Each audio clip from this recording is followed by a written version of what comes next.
Les agresseurs et les prédateurs attaqueront toujours une victime qui leur semble facile et plus faible qu'eux. Plus faible physiquement, plus faible aussi parce qu'elle va être distraite, blessée ou encombrée, par exemple avec plein de paquets, des valises, etc. Sinon, ils vont utiliser le surnombre pour attaquer leur victime désignée.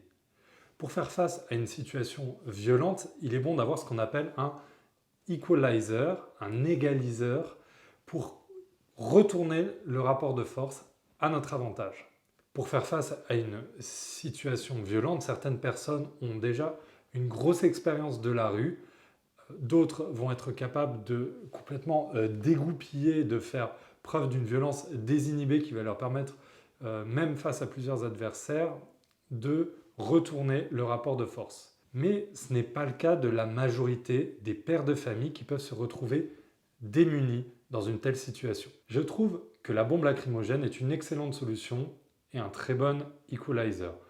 Notre agresseur ne va pas finir avec un traumatisme crânien comme ça pourrait être le cas si on utilise une matraque télescopique. Ensuite, la bombe lacrymogène est facile à maîtriser si on s'entraîne un petit peu avec. C'est un outil qui est peu cher, ça coûte une vingtaine d'euros.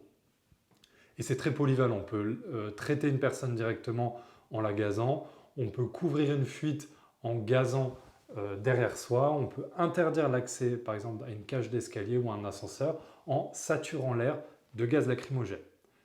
Alors petit rappel de la loi.